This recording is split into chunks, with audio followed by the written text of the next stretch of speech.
नमस्कार, बिहार की बात में आप सभी का स्वागत है। मैं हूं पंकज कुमार। सबसे पहले आप तमाम दर्शकों को होली की ढेर सारी शुभकामनाएं। जी हां, होली का रंग बिहार में गाढ़ा हो रहा है। लोग होली खेल रहे हैं, सियासी होलियां भी जमकर खेली जा रही हैं। चिराग पासवान भी आज जमकर होली खेल रहे हैं। उनके घर पर होली मिलन समारोह हो रहा है, तो वहीं जहां से वो चुनाव लड़ेंगे वहां भी वो होली खेल रहे हैं। लोग इसे सियासी होली भी कह रहे हैं।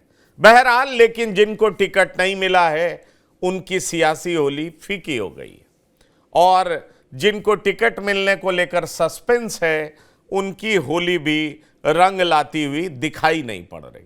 ऐसे में सवाल उठता है कि महागठबंधन में क्या होगा। महागठबंधन में कई पेच फंसा हुआ है।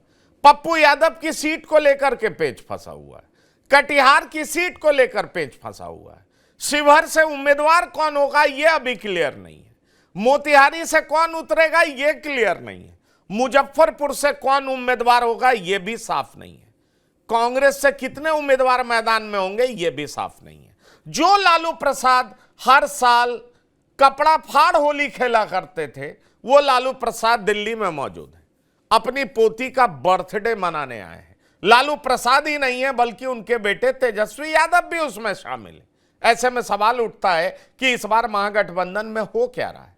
महागठबंधन में जिस तरीके से आरजेडी अकेले फैसले ले रही है, उसको लेकर के सवाल उठ रहा है कि आखिरकार कांग्रेस को कितनी सीटें देंगे ये, और कांग्रेस में पप्पू यादव का हश्र क्या होगा, तारिक अनवर का हश्र क्या होगा।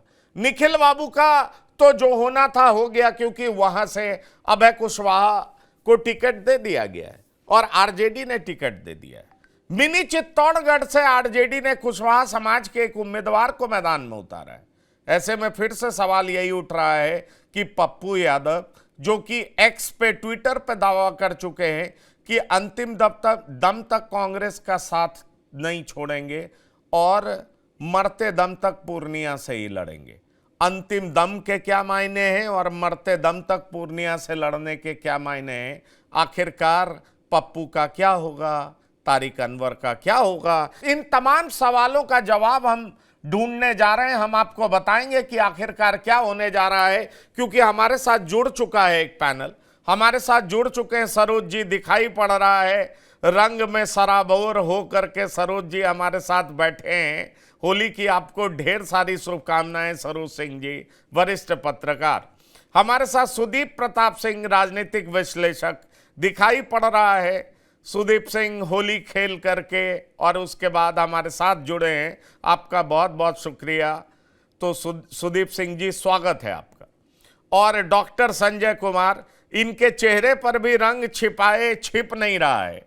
पता चल रहा है कि होली की थकान भी है, बहुत ज़्यादा मेहमानबाजी भी इन्होंने की होगी, क्योंकि लोगों के बीच में रहना इनकी फितरत है, इनकी आदत है। और यही वजह है कि ये राजनीति के अंदर की खबरों को भी परख लेते हैं, पहचान लेते हैं और फिर दर्शकों के सामने रखते हैं। बहरहाल, प्रोग्राम की शुरुआत हम लोग कर चुके हैं। सरोज सिंह जी, लालू प्रसाद यादव धोती फाड़, कपड़ा फाड़ होली के लिए जाने जाते थे। इस बार उनकी होली उस तरह की दिखाई पड़ी नहीं है। अभी तक मीडिया में कहीं कोई विजुअल दिखाई नहीं पड़ रहा है। लालू प्रसाद चुप्पी साधे हुए, जबकि आज उनकी पोती का बर्थडे है, इसीलिए वो दिल्ली भी आए, तेजस्वी यादव भी आए। सवाल ये उठ रहा है कि महागठबंधन में पेच फंस कहाँ रहा है, पप्पू यादव का क्या हो रहा है, तारिक अनवर का क्या हो रहा है। आप इन दो सीटों के बारे में प्रमुख तौर पर, मुख्य तौर पर बताइए, और साथ ही साथ ये भी बताइए कि कांग्रेस को कितनी सीटें देने को लेकर के आरजेडी मन बना चुकी है। तो देखिए, महागठबंधन में तो जो आपने कुर्ता फाड़ होली की बात की, महागठबंधन में ही बहुत सारी चीरफाड़ अभी हो रही है। लालू प्रसाद दिल्ली में है, तेजस्वी यादव दिल्ली में है, जैसा आप बता चुके हैं।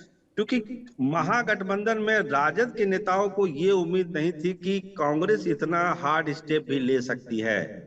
उनको लगता था कि 6 सीट 7 सीट पर कांग्रेस मान जाएगी और जो सीटें हम उनको देंगे उन सीटों पर वो मान जाएंगे। लेकिन जैसे ही पप्पू यादव की एंट्री हुई कांग्रेस में, सारा समीकरण बदल गया। पप्पू यादव को लेके कांग्रेस को लगता है कि कांग्रेस अपने हिसाब से चीजों को डायरेक्ट कर सकती है महागठबंधन के अंदर। इसीलिए पप्पू यादव का ट्वीट की चर्चा आपने की कि मर जाएंगे पूर्णिया नहीं छोड़ेंगे। अब कांग्रेस के नेताओं की कल जो बैठक हुई और आज सवेरे सवेरे जो कांग्रेस के नेताओं से मेरी बातचीत हुई है, उनका कहना है कि देखिए 8 सीटें तो कांग्रेस देने के लिए तैयार है, लेकिन हमने 10 की मांग की है, 9 पर हम समझौता करेंगे, लेकिन सीट वही लेंगे जो हम चाहेंगे। आरजेडी, लालू यादव, तेजस्वी यादव जो सीट हमको दे देंगे वो हम ले लेंगे, ये संभव नहीं है। नहीं तो हमारा प्लान बी भी तैयार है। तो ये कांग्रेस का स्टैंड है। हम 10 लेंगे, मांग रहे हैं 9 तक हम मान जाएंगे, लेकिन 9 सीटें वही लेंगे जो हम चाहते हैं, जिसमें पूर्णिया की भी सीट है, उसमें कटिहार की भी सीट है, और कहा जा रहा है कि औरंगाबाद सीट में भी उम्मीदवार बदलने की बात कही जा रही है कि आप बदल दीजिए, अभी भी कुछ नुकसान नहीं हुआ है, 28 तारीख तक नॉमिनेशन का डेट है, आप बदलिए। लेकिन सारी चीजें अब संभव लगता नहीं पंकज भाई कि कांग्रेस की ये मांगों को इस स्टेज पर आके लालू प्रसाद या तेजस्वी मानेंगे। देखिए पूर्णिया वाले में एक बात हुई थी कि मधेपुरा लड़ जाएंगी बीमा भारती, पूर्णिया में पप्पू यादव रह जाएंगे, लेकिन बीमा भारती को लेकर, चूंकि बीमा भारती की एंट्री ही इसीलिए कराई गई कि पूर्णिया में पप्पू यादव को रोका जा सके। देखिए हम आपको बताएं, अंदर की भी बात बताएं कि कांग्रेस के बहुत सारे नेता जो नाराज हैं पप्पू यादव से, वो भी चाहते थे कि पप्पू यादव के रास्ते में रुकावट आ जाए, और वो रुकावट बीमा भारती के रूप में पूर्णिया में आई। इसीलिए ये कह देना कि बीमा भारती सुपौल शिफ्ट कर जाएगी और पप्पू यादव के लिए मैदान छोड़ दिया जाएगा, ये फिलहाल दिखता नहीं है। पप्पू यादव की राह में दिक्कत है। पप्पू यादव सुपौल नहीं जा सकते हैं कि उनको भी मालूम है सुपौल में उनकी राह बहुत मुश्किल है, जीतना बहुत ही मुश्किल है सुपौल में। पूर्णिया में भी उम्मीद की किरण है, पूर्णिया ही एक ऐसी सीट है, इसीलिए पप्पू यादव ने ये जिद किया है। अभी वो बागडोगरा पहुंचे हैं, बागडोगरा से थोड़ी देर में वो पूर्णिया भी आएंगे। पूर्णिया में आज शाम कोई बड़ा ऐलान भी वहां कर सकते हैं, लेकिन कांग्रेस के जो दिमाग है, वो जो लाइन है वो क्लियर है। हम 9 सीटें लेंगे, लेकिन वही सीट लेंगे जो हम चाहते हैं, वरना कुछ रास्ता प्लान बी भी हमारे पास तैयार है। ये कांग्रेस का एकदम क्लियर कट स्टैंड है। जी पंकज भाई। डॉक्टर संजय, क्या कांग्रेस इस स्थिति में है प्लान बी तैयार करने की जो बात कही जा रही है? क्या आपको लगता है कि कांग्रेस जो पिछले लंबे समय से आरजेडी की पिछलग्गू दिखाई पड़ी है, जहां तक बिहार का सवाल है, आपको लगता है कि पप्पू यादव की एंट्री के बाद कांग्रेस में इतना उत्साह भर गया है? सवाल यह उठता है कि अगर पप्पू यादव कांग्रेस के लिए इतने इंपॉर्टेंट हो गए, तब तो प्लान बी कांग्रेस अख्तियार कर सकती है।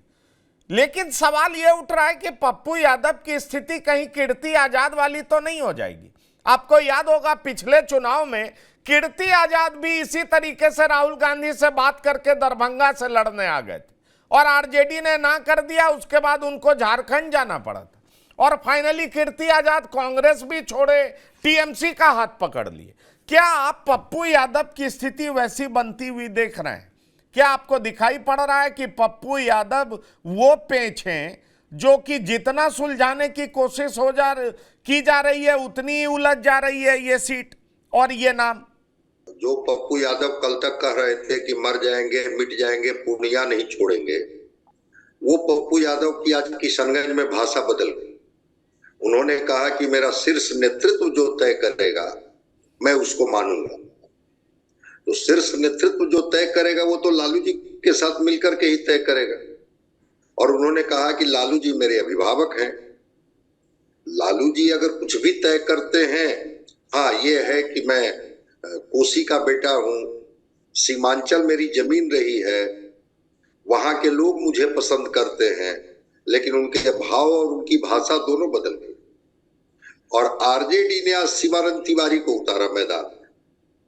शिवानंद तिवारी ने कहा कि क्या कांग्रेस को वो सीटें मैं दे दूं जो सीटों को वो परिणाम में नहीं बदल सकते हैं। कांग्रेस को भी अनाधिकृत मांग नहीं करनी चाहिए, क्योंकि उनको पता है कि बिहार की जमीन आरजेडी की जमीन है, हमारे लोग हैं, और हमारे लोग हैं तो हमारी बात उनको सुननी पड़ेगी, हमारी बात उनको माननी पड़ेगी। तो कल पप्पू यादव कल तक तो उसी अंदाज में थे, एक प्रणाम पूर्णिया करके एक यात्रा उन्होंने निकाली थी, मरने मिटने की बात कर रहे थे, आज वो शीर्ष नेतृत्व पर आ गए और मधेपुरा और सुपौल से चुनाव लड़ने पर भी उनसे बात की गई कि आरजेडी चाहती है कि आप मधेपुरा या सुपौल से चुनाव लड़ लीजिए। इस पर उन्होंने कहा कि भाई आला कमान का जो फैसला हो, चूंकि वो लोग अधिकृत हैं, वो जहां से चुनाव लड़ाना चाहेंगे मैं वहीं से चुनाव लड़ूंगा। आज मरने मिटने की बात से वो निकल गए। तो पप्पू यादव के चलते कांग्रेस गठबंधन तोड़ लेगी और कांग्रेस का ये हो जाएगा। हाँ, एक बात जरूर है जो सरोज जी बोल रहे थे कि परसों तक जो कांग्रेस बैकफुट पर थी, कल से कांग्रेस का रुख बदल गया। कांग्रेस एकदम स्टैंड कर गई है कि नहीं, हम इतनी सीटों पर लड़ेंगे या नहीं तो ठीक है, प्लान बी हमारा तैयार है, हम चलेंगे। दोस्ताना संघर्ष की भी जरूरत होगी तो हम दोस्ताना संघर्ष में जाएंगे। तारिक अनवर से लेकर के कई नेताओं ने केंद्रीय नेतृत्व को जब जमीनी हकीकत से परिचित कराया कि भाई कौन सी लड़ाई आप लड़ने जा रहे हैं, किस गठबंधन में आप लड़ने जा रहे हैं, जहां आपको मात्र 5-6 सीटें दे करके, और वो भी वैसी सीटें जहां पर आपकी जीत की संभावना न के बराबर है, क्या कर लेंगे वहां। तो कांग्रेस ने स्टैंड बदला है। कांग्रेस अपने तरीके से अब चीजों को डील करने की कोशिश की और 27 फरवरी को जो मेरी जानकारी है कि लालू प्रसाद जी की जो पोती है कात्यायनी, उसका बर्थडे है, 1 साल की वो हो जाएगी। तो कल बर्थडे तो एक पार्ट है, लेकिन इसी बहाने शीर्ष नेतृत्व से बात भी करेंगे लालू प्रसाद जी और तेजस्वी जी।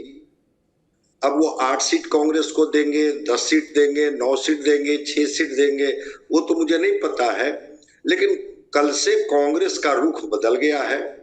और आपको याद होगा कि पिछली बार 2019 में भी जब राहुल गांधी अड़ गए थे तो आरजेडी को थोड़ा सा समझौता करना पड़ा था, थोड़ा फ्लेक्सिबल होना पड़ा था। इस बार भी राहुल गांधी थोड़ा अपने उस तेवर में आ गए हैं जब उनको बिहार की हकीकत से परिचित कराया गया कि एक आपको तो भाव भी नहीं दिया जा रहा है कि आप इनके एक बड़े मजबूत साथी हैं, विश्वस्त साथी हैं, हमेशा इनके साथ खड़े रहे हैं। ठीक है कि इनके विधायक फ्लोर टेस्ट के बाद जरूर इधर उधर गए, फ्लोर टेस्ट में तो कांग्रेस के विधायक साथ में थे, वो तो नहीं टूटे, आरजेडी के विधायक टूटे। तो ये बात भी इनको बताई जा रही है कांग्रेस को, इतने भरोसे के साथ आपने एमएलसी हमको नहीं दिया। लोकसभा में भी आप कह रहे हैं कि कटिहार हम नहीं लड़ेंगे, पूर्णिया हम नहीं लड़ेंगे, औरंगाबाद की सीट आपको, औरंगाबाद से भी थोड़ा खबरें आनी शुरू हो गई है, निखिल कुमार का बयान आना शुरू हो गया, वो बोलने लगे कि क्या कांग्रेस इस तरह से क्या मांग रही है। नहीं मांगने तो, से लेकिन आरजेडी के सामने भी तो बड़ी चुनौती है ना।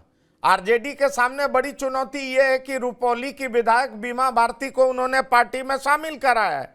पार्टी में शामिल कराने का मतलब ये तो होता है कि आखिरकार उनको कुछ सौंपेंगे, देंगे। ये तो कोई सत्ता में तो है नहीं कि उनको मंत्री बना देंगे। तो सवाल ये उठता है कि सवाल ये नहीं, मैं वही, और दूसरी बड़ी बात मैं आपसे ये पूछना चाह रहा हूं कि आप कटिहार से अशफाक करीम को लड़ाने की बात कही जा रही है, वो पार्टी के फाइनेंसर कहे जाते हैं। तो ऐसे में जब स्थिति ये है तो आखिरकार होगा क्या? बड़ी बात यह है किस तरीके से आरजेडी भी इन सीटों पर कंप्रोमाइज कर सकती है। सुदीप, सवाल यह भी उठ रहा है कि आरजेडी कैसे कंप्रोमाइज करेगी। भाई अशफाक करीम इनके फाइनेंसर हैं, तो वो फाइनेंसर को ये किस माध्यम से भेजते थे पार्लियामेंट में? राज्यसभा के माध्यम से। ठीक है, राज्यसभा की सीट इस बार इनको नहीं दी गई, किसी और को दी गई, तो अशफाक करीम को कहीं और से ऑबलाइज कर सकते, लेकिन कांग्रेस गठबंधन के साथी हैं। तारिक अनवर कटिहार से है, एक नेशनल चेहरा है। अब तारिक अनवर को किनारे लगा दीजिएगा, निखिल बाबू को किनारे लगा दीजिएगा, पप्पू यादव को किनारे लगा दीजिएगा, मीरा कुमार स्वास्थ्य कारणों से कह रही है कि हम लड़ेंगे नहीं सासाराम से, सुनते हैं कि काराकाट के लिए अभी भी वड़ी हुई है कि हमारे बेटे को चुनाव लड़ाइए। तो जो स्थापित चेहरे हैं कांग्रेस के, उन सारे चेहरे को कहिएगा कि नहीं वहां तो हमारा उम्मीदवार है और हमारी पार्टी ऐसे उनसे मजबूत होती है, उस कैंडिडेट को तो हम दांव पर नहीं लगा सकते हैं। नहीं चलिए, तो फिर गठबंधन पॉइंट टेकन। सुदीप, सवाल यह उठता है कि पप्पू यादव मधेपुरा से चुनाव लड़ेंगे क्या? वो मान जाएंगे क्या? पप्पू यादव का प्रेफरेंस पूर्णिया क्यों है? वैसे पप्पू यादव पहले मधेपुरा से चुनाव तो लड़ चुके हैं। खबर यह है कि लालू प्रसाद उनको महागठबंधन के उम्मीदवार के तौर पर मधेपुरा से चुनाव लड़ाना चाहते हैं। दरअसल कहा यह जा रहा है कि लालू प्रसाद के भीतर नाराजगी इस बात को लेकर के है कि जब ये जैप को कांग्रेस में विलय कराने से पहले मिले थे तो लालू प्रसाद से इन्होंने ये नहीं कहा था कि हम पूर्णिया लड़ना चाहते हैं। लालू प्रसाद ने इनसे कहा था कि आप आइए हमारे साथ, आपको हम मधेपुरा लड़ाएंगे। लेकिन कल ये कांग्रेस में विलय कर गए और इनको लगा कि कांग्रेस का शीर्ष नेतृत्व इनको पूर्णिया से लड़ा देगा और ये लड़ जाएंगे। पर लालू प्रसाद हैं वो मानने को तैयार नहीं है, तेजस्वी यादव मानने को तैयार नहीं है। अब कहा जाए तो कांग्रेस के दो दिग्गज नेता, अभी और लोगों की बात मैं बाद में करूंगा, तारिक अनवर और पूर्णिया से पप्पू यादव, दोनों की सीटें फंसी हुई हैं। इसकी बड़ी वजह यह है कि अभी हाल फिलहाल में बीमा भारती जेडीयू छोड़ करके आरजेडी में आई है, तो बीमा भारती को चुनाव लड़ाना है। और दूसरी बड़ी बात यह है कि फाइनेंसर अशफाक करीम, जो कि आरजेडी के बैकबोन की तरह खड़े रहे हैं, अभी राज्यसभा के सदस्य भी थे, उनको भी कटिहार से लड़ाना चाहती है। उनका मेडिकल कॉलेज भी है, ये सबको पता है। ऐसे में आपको ये संभावना दिखाई पड़ रही है कि आरजेडी अपना पैर वापस खींच लेगी और कांग्रेस के दबाव में इन बातों को मान लेगी, क्योंकि कांग्रेस कल से एग्रेसिव दिखाई पड़ रही है। पिछले लोकसभा चुनाव 2019 में कांग्रेस को कुछ 15 सीट पे लड़वाया था। रिजल्ट कैसा था आप देख चुके हैं। विधानसभा में भी 2020 के विधानसभा में भी आरजेडी को लगता है कि जो सीट कुछ रह गया था, अगर कांग्रेस के अलावा वो खुद से लड़ते या कांग्रेस में इस तरह का कैंडिडेट होता तो शायद वो अपने बल पे सरकार बना लेती। पप्पू यादव मधेपुरा से पिछले बार हारे हैं और काफी अच्छे वोट से, मुझे कैसा ध्यान आ रहा है, 2.5-3 लाख के वोट से हार चुके हैं। पूर्णिया से वो लड़ना इसलिए चाहते हैं क्योंकि कोसी का जो ये क्षेत्र है, 3-4 जिला जो है, मधेपुरा, सुपौल और खगड़िया, उसमें उनको लगता है कि सुपौल पूर्णिया कहीं ना कहीं सेफ सीट है उनके लिए और वहां से वो जीत सकते हैं, क्योंकि किसी जमाने में कम्युनिस्ट पार्टी को हरा के वो उस समय जीते थे। लेकिन उसके बाद काफी लंबे समय तक पप्पू यादव इस क्षेत्र से बाहर रहे। पप्पू यादव अगर मधेपुरा से लड़ते हैं तो एनडीए को बहुत ज्यादा फायदा होने की है, क्योंकि यहाँ के जो कैंडिडेट हैं एनडीए के, वो एक लंबे समय से इस क्षेत्र को रिप्रेजेंट कर रहे हैं, दिनेश चंद्र यादव, और कई लोकल इश्यूज के कारण और उनके काफी रिसेंटमेंट है उनके अगेंस्ट। उनकी पत्नी भी सहरसा नगर निगम से चुनाव हार चुकी हैं, जो एक लंबे समय से जीतते रही हैं। अगर पप्पू यादव का यहाँ पे आना होता है तो आप ये जान लीजिए कि जो एनडीए का वोट में जो टूट फूट नजर आ रहा है या जो उनके अगेंस्ट रिसेंटमेंट है, वो एकदम एनडीए के तरफ कंसोलिडेट हो जाएगा। वो पप्पू यादव को किसी भी हालत में नहीं जाएगा। तो पप्पू यादव के पास जो आरजेडी का वोट है वही रहेगा और कांग्रेस का कोई बहुत ज्यादा अपना वोट नहीं है। पंकज जी, आपको यह ध्यान रखना पड़ेगा कि जो वोट है, एक चंक बड़ा वोट है और मधेपुरा और पूर्णिया सब में अगर देख ले तो वो आरजेडी का वोट है। कांग्रेस का कोई बहुत ज्यादा वोट यहाँ पे है नहीं।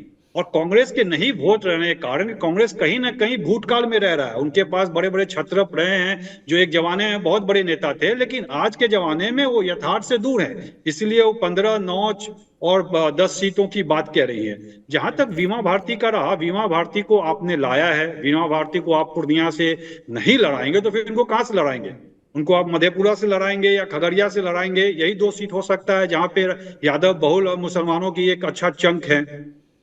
तो उनके लिए बहुत आसान नहीं होगा कि एक नए क्षेत्र में जाके आप चुनाव लड़ें और वहां से जीत जाएं। और याद रखिए कि मधेपुरा से लालू प्रसाद जी भी हार चुके हैं, तो ऐसा भी नहीं है कि वो सिर्फ सिंबल लेके आ जाएंगे और ये चुनाव जीत जाएंगे। और जहां तक वोट है और कांग्रेस का वोट जो भी है वो कोई आरजेडी में ट्रांसफर तो होता नहीं है।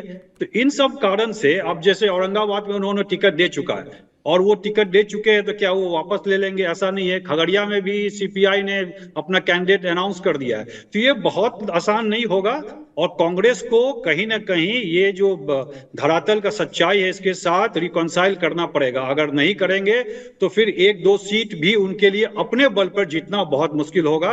वो बहुत कुछ अगर मुश्किल सीट होगा, निकाल बहुत मुश्किल होगा। पर सरोज जी, आप कह रहे थे प्लान बी तैयार है। प्लान बी किस शर्त पर? प्लान बी क्या? अगर कटिहार पूर्णिया नहीं मिला तो प्लान बी तैयार है? क्योंकि मेरी जानकारी में आरजेडी 6 से 7 सीटें देने को तैयार है, उसमें कटिहार और पूर्णिया नहीं है। पप्पू को लड़ाना है तो आप पप्पू यादव को मधेपुरा से लड़ा लीजिए। और इसीलिए आरजेडी अभी तक मुजफ्फरपुर डिक्लेयर नहीं की है, आरजेडी शिवहर डिक्लेयर नहीं की है, बेतिया डिक्लेयर नहीं की है, क्योंकि बेतिया से जो कांग्रेस के प्रदेश अध्यक्ष हैं उनके बेटे को लड़ाने की सोच रहे हैं लालू प्रसाद यादव कि वहां से चाहे लड़ा लें। सासाराम डिक्लेयर नहीं किया है कि मीरा कुमार चाहे तो वहां से उतर लें। आपको किस सूरत में लगता है कि कांग्रेस प्लान बी लेकर के तैयार है कि जब ऐसे भी कुछ नहीं मिलना है तो हम क्यों ना प्लान बी लेकर के उतर जाएं? क्योंकि अगर हम आज की बात करें तारिक अनवर की, तो उनका यह कहना था कि देखिए हमारे बीच में जरूर कुछ ना कुछ पेच फंसा है, लेकिन इस हद तक नहीं फंसा है कि हम गठबंधन तोड़ लेंगे। हम लोग के बड़े एनिमी, कॉमन एनिमी बीजेपी है, नरेंद्र मोदी हैं, जिनको हराना बहुत जरूरी है, देश के लिए बड़े घातक हैं, इसलिए हमें उनके खिलाफ लड़ना है। तारिक अनवर कुछ और मैसेज दे रहे हैं, ये कह रहे हैं कि कटिहार मेरी सीट है, लेकिन लालू प्रसाद से अलग होने की बात वो प्रेस में नहीं कर रहे हैं। आप क्या देख पा रहे हैं ओवरऑल सिनेरियो, जिस तरीके से लालू प्रसाद लगातार एक के बाद दूसरा, तीसरा, चौथा सीट डिक्लेयर कर रहे हैं और पूर्णिया पप्पू यादव को किसी हालत में देने को तैयार नहीं है? अशफाक करीम उनके लिए बहुत इंपॉर्टेंट है। ऐसे में आप कैसे प्लान बी देख रहे हैं? प्लान बी कैसे कांग्रेस सामने लाएगी? कांग्रेस भी पहले दिन से डे फर्स्ट से ये नहीं चाहती है कि महागठबंधन टूटे, हम अलग चुनाव लड़ें, प्लान बी को इम्प्लीमेंट करें, ये कांग्रेस भी नहीं चाहती है। लेकिन कांग्रेस को ये उम्मीद नहीं थी कि औरंगाबाद की सीट के लिए उनको तरसना पड़ेगा, कटिहार की सीट के लिए उनको तरसना पड़ेगा। पूर्णिया का एपिसोड तो बाद में आया, लेकिन कुछ ऐसी सीटें थी जहां पर भी कांग्रेस को तरसना पड़ जाए, ये कांग्रेस को हैरान करने वाली बात है। ये हैरानी ये हो रही है, कांग्रेस क्यों चाहेगी कि हम अलग चुनाव लड़ें? कांग्रेस तो चाहती है कि आरजेडी के साथ चुनाव लड़ें। पिछला चुनाव भी लड़ी थी, एक सीट आरजेडी भले ना जीत पाई हो, कांग्रेस तो एक सीट किशनगंज जीती भी थी। तो देखिए, स्ट्राइक रेट तो अपना है कांग्रेस का गठबंधन के साथ, कम से कम 19 का अगर आंकड़ा देखिए तो राजद से अच्छा आंकड़ा तो कांग्रेस का ही है। आपने ठीक कहा अभी सिंह साहब ने कि सीमांचल के इलाके में आरजेडी का वोटर है, कांग्रेस की वोटों की संख्या कम है। अगर किशनगंज वगैरह को छोड़ दिया जाए तो बाकी इलाके में आरजेडी डोमिनेट करती है। लेकिन जब गठबंधन होता है तो दोनों पार्टियों को फायदा होता है। अगर कांग्रेस को फायदा होगा तो आरजेडी को भी फायदा होगा। ऐसा नहीं कि ये एक तरफा प्यार है, लेकिन ये प्यार तभी बरकरार होगा जबकि कुछ ऐसी सीटें जो कांग्रेस चाहती है पहले दिन से, वहां पर आरजेडी रिकंसीडर करे। नहीं तो फिर दोस्ताना संघर्ष का रास्ता खुला हुआ है, पहले भी दोस्ताना संघर्ष हुआ है। कांग्रेस जानती है अगर हम ऐसे भी नहीं जीत रहे हैं, ऐसे भी नहीं जीतेंगे। लेकिन जो कैडर, देखिए बिहार में जो जमीनी अभी कांग्रेस कार्यकर्ताओं से, नेताओं से आप बात करेंगे तो उनका साफ कहना है कि हम क्यों किसी से भीख मांग रहे हैं। अगर हमको ऐसे भी नहीं जीतना है तो वैसे भी नहीं जीतना है, तो हम क्यों नहीं 40 सीटों पर लड़े, क्यों नहीं हम फ्रेंडली फाइट करें।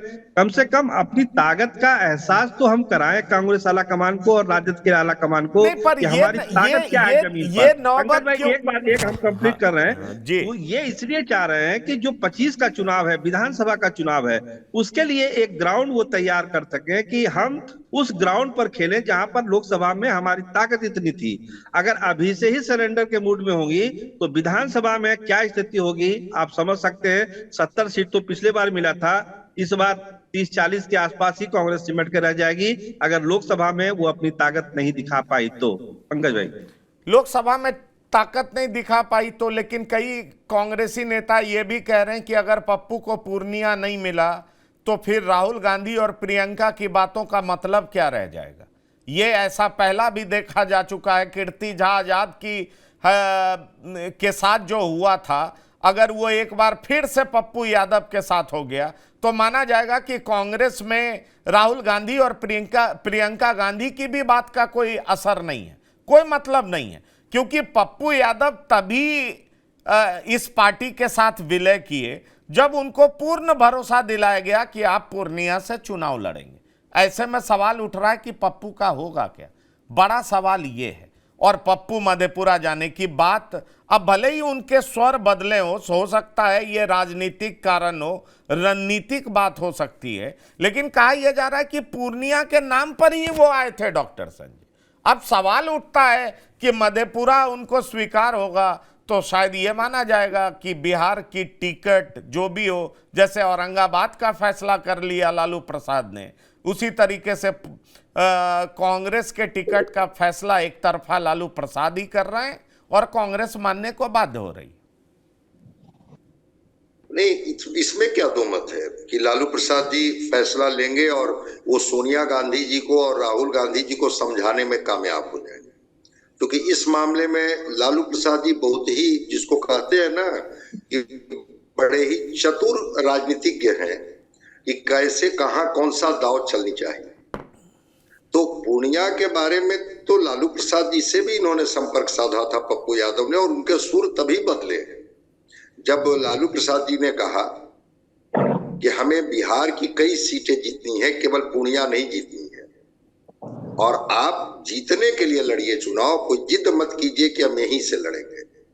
तो ये बात तो तय है कि जो सुर बदले हैं पप्पू यादव के, वो उनसे बात करने के बाद ही बदले, और वो मधेपुरा से लड़ेंगे। अभी ठीक बता रहे थे सुदीप जी कि दिनेश चंद्र यादव जो मधेपुरा से अभी सिटिंग कैंडिडेट हैं जेडीयू के, उनसे नाराजगी तो है, एंटी इनकम्बेंसी का घाटा तो उनको उठाना पड़ेगा। अब वैसी स्थिति में कोई कॉम्बिनेशन बनता है तो मधेपुरा भी एक सेफ सीट हो सकता है पप्पू यादव के लिए। ऐसा नहीं है कि पूर्णिया ही उनके लिए सेफ सीट होगा, मधेपुरा भी सेफ सीट उनके लिए हो सकता है। अब रह गई बात कि जो दिल्ली में नेतृत्व ने जो कल से जो थोड़ा कड़ा रुख अख्तियार किया है, अब फैसला लेने के लिए अधिकृत कौन है? राहुल है, प्रियंका है और सोनिया गांधी है, और तीनों के साथ कितने मधुर रिश्ते हैं लालू प्रसाद जी के, सबको पता है। तो या तो सोनिया गांधी और राहुल गांधी लालू जी को समझा लेंगे, या लालू जी उन लोगों को समझा लेंगे। अगर ये समझने और समझाने का खेल में कोई पार्ट सफल हो गया तो कांग्रेस उन सीटों पर, कांग्रेस सब इस बात पर अड़ी हुई है कि वैसी सीटें हमें क्यों दे रहे हैं जिस सीट पर हमारा कोई स्थापित चेहरा नहीं है। अब नालंदा की सीट, पटना साहिब की सीट, मुजफ्फरपुर की सीट, इस तरह की सीटें, किशनगंज तो एक उनका जीता हुआ है। और अभी सीमांचल की बात कर रहे थे, आप तो बताए थे वहां का डेमोग्राफी। सीमांचल में किशनगंज में 70% माइनॉरिटी, पूर्णिया, कटिहार, ये सब, अररिया, ये सब इलाके में 40%, 42%, 44% अल्पसंख्यक। तो वो अल्पसंख्यक जितना आरजेडी के साथ है कर्नाटक और तेलंगाना के बाद, कांग्रेस के प्रति भी उनका अलाइनमेंट है। उनको लगता है कि राष्ट्रीय फलक पर कांग्रेस भी एक मजबूत टक्कर दे सकती है बीजेपी को। तो अगर कांग्रेस का कैंडिडेट भी वहां से होता है तो ये अल्पसंख्यकों का वोट उन्हें मिलेगा। ऐसा नहीं कि वो वोट केवल आरजेडी को मिलेगा और कांग्रेस के कैंडिडेट नहीं होंगे तो कहोगे तो उनको नहीं मिलेगा। इसीलिए वो सीमांचल की सीटों पर दोनों की नजर है, आरजेडी की भी नजर है, कांग्रेस की भी नजर है, क्योंकि उनको सेफ सीट लगता है वहां पर। और इसीलिए तो तारिक अनवर कहते हैं कि भाई जो हमारी सीटें जहां हम मजबूत हैं, जहां एक समीकरण बन रहा है, उन सारी सीटों से हमको आप किनारे कर देंगे तो फिर हम कैसे टक्कर दे पाएंगे एनडीए को।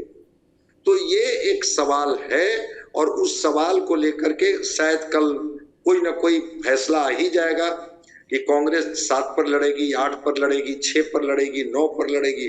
लेकिन रुख में बदलाव हुआ है कांग्रेस का, और इस संभावना से भी इनकार नहीं किया जा सकता है कि कुछ सीटों पर कांग्रेस फ्रेंडली फाइट में भी चला जाए कि ठीक है तो आप भी लड़ लीजिए, हम भी लड़ लेते हैं। अगर मधेपुरा देने को लालू प्रसाद तैयार हैं तो इसका मतलब क्या निकाला जाए सुदीप की दिवंगत नेता शरद यादव के बेटे के नाम की भी चर्चा थी, शांतनु यादव।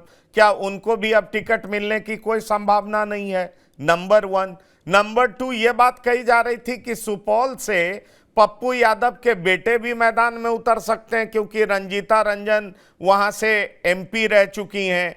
तो क्या उसकी भी संभावना खत्म होती दिखाई पड़ रही है? और तीसरी बात मैं आपसे ये पूछूंगा, इसकी चर्चा दबी जुबान में बहुत है, मैं चाहूंगा सरोज सिंह भी जवाब दें, डॉक्टर संजय भी जवाब दें। कहा यह जा रहा है कि बेतिया में, नहीं माफ करिएगा, शिवहर में एक जायसवाल उम्मीदवार की तलाश लालू प्रसाद को। रितु जायसवाल का नाम सबको पता है, लेकिन कहा यह जा रहा है कि बीजेपी से भी एक एमएलए टूट करके और आरजेडी के उम्मीदवार हो सकते हैं, जो कि ढाका से एमएलए।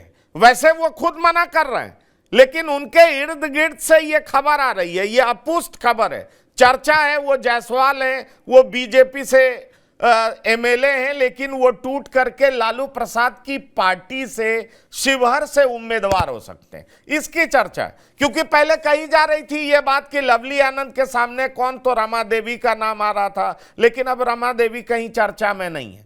अगर रितु जायसवाल नहीं होती हैं तो क्या बीजेपी का कोई एमएलए वहां से लड़ रहा है? मैं नाम भी बता दूं, पवन जायसवाल का नाम चर्चा में। अब कहां तक सच है इसकी कोई पुष्टि तो हुई नहीं है, लेकिन एक सियासी गलियारे में इस बात की चर्चा है।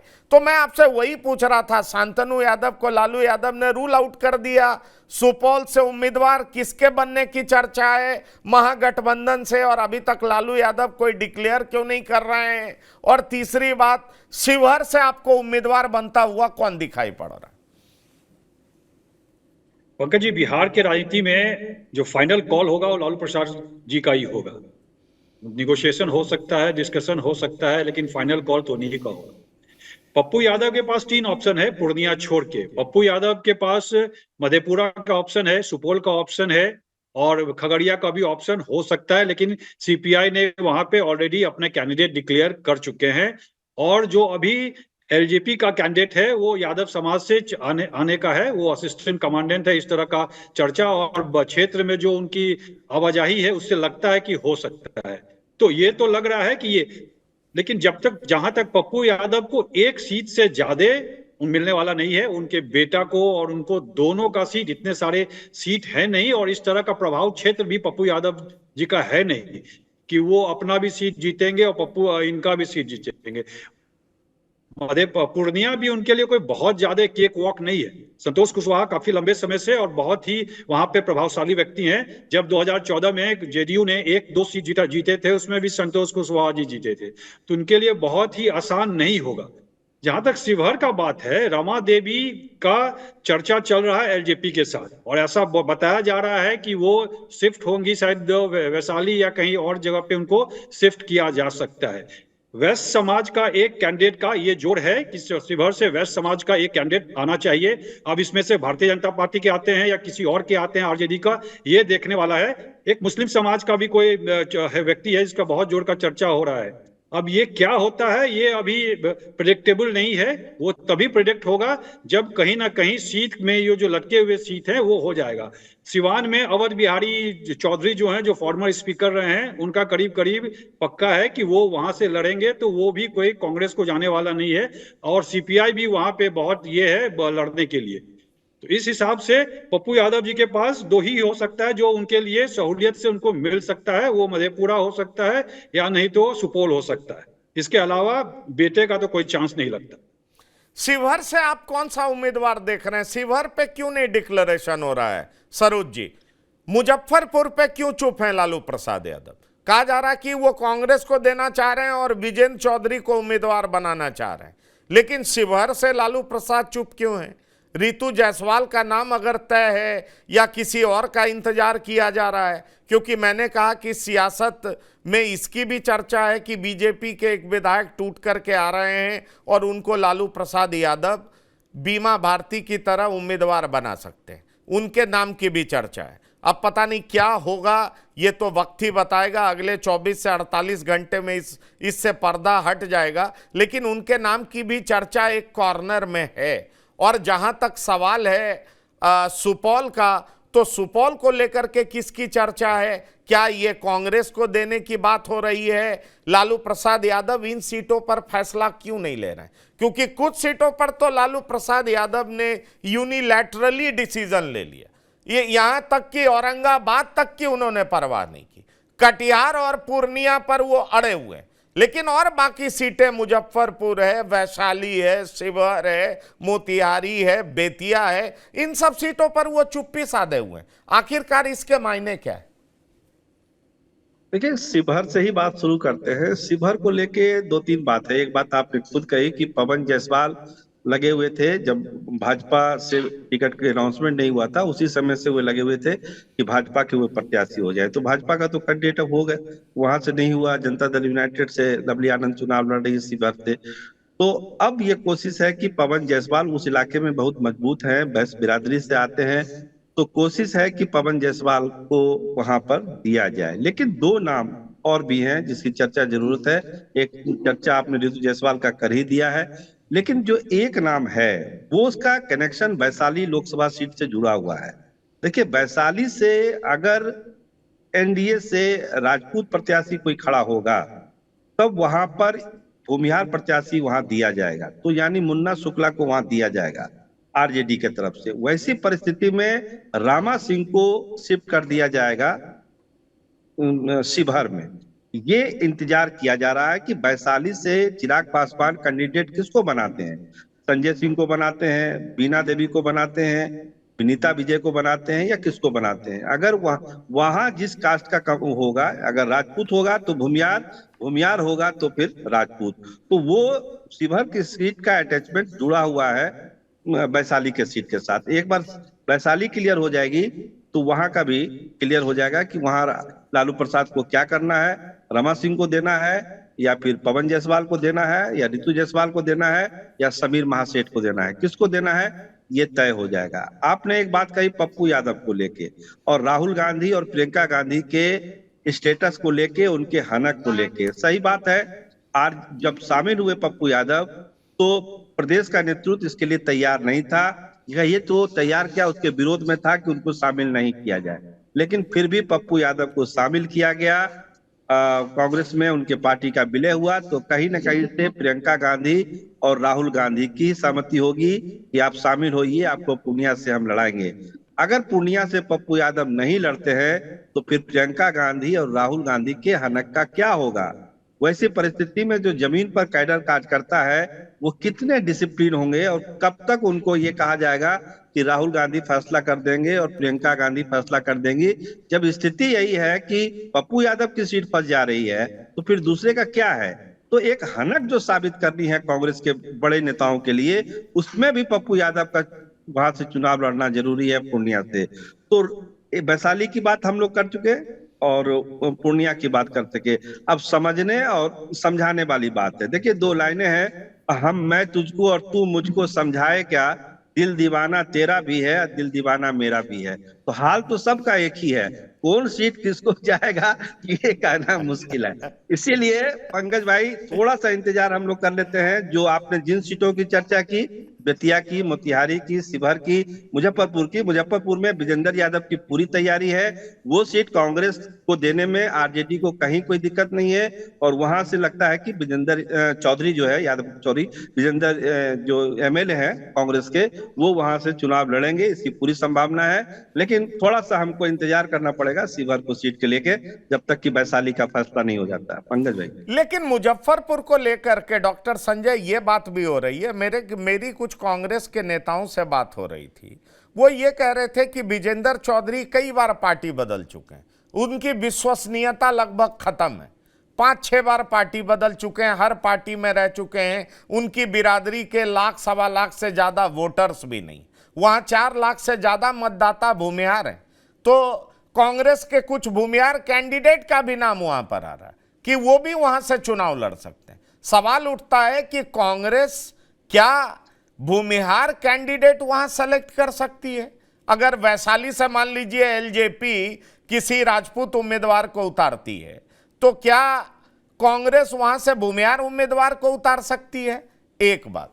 दूसरी बात यह भी कहा जा रहा है कि अजय निषाद जिनका टिकट काट दिया गया है वो महागठबंधन से उम्मीदवार हो सकते हैं और इसलिए अजय निषाद भी वहां से उम्मीदवार हो सकते हैं, उनकी भी चर्चा चल रही। तो आखिरकार क्या यह मान लिया जाए कि मुजफ्फरपुर कांग्रेस को ही जा रहा है और कांग्रेस ही तय करेगी कि उसका उम्मीदवार कौन होगा, और यह सब कुछ निर्भर करेगा वैशाली और शिवहर की उम्मीदवारी से? नहीं, देखिए, तो जरा शिवहर की बात हम बता दें। सीतामढ़ी से सुनील कुमार पिंटू थे, सिटिंग एमपी, ठीक है, जेडीयू के थे। बाद में उन्होंने थोड़ा बीजेपी के प्रति जब सॉफ्ट कॉर्नर दिखाया तो जेडीयू नाराज हो गई, वो वैश्य समाज से। शिवहर से रमा देवी जो लगातार हैट्रिक लगाई, वो भी वैश्य समाज से। तो शिवहर और सीतामढ़ी दोनों सीटों से वैश्य समाज को अगर काट दिया गया है एनडीए से, तो कहीं ना कहीं महागठबंधन की नजर उस सीट पर है कि किसी वैश्य को लड़ाया जाए, ताकि उस इलाके में एक वैश्य समाज में मैसेज चला जाए कि महागठबंधन भी हमें भाव दे रही है। रमा देवी के बारे में भी इनकार नहीं किया जा सकता है। रितु जायसवाल तो ठीक है, इनकी महिला मोर्चा की रही हैं और स्पोक्स पर्सन वगैरह भी कुछ दिन रही हैं। तो रमा देवी के बारे में भी कहा जा रहा है कि वो नाराज है और हो सकता है कि आरजेडी अपने कोटे से उनको लड़ा दे।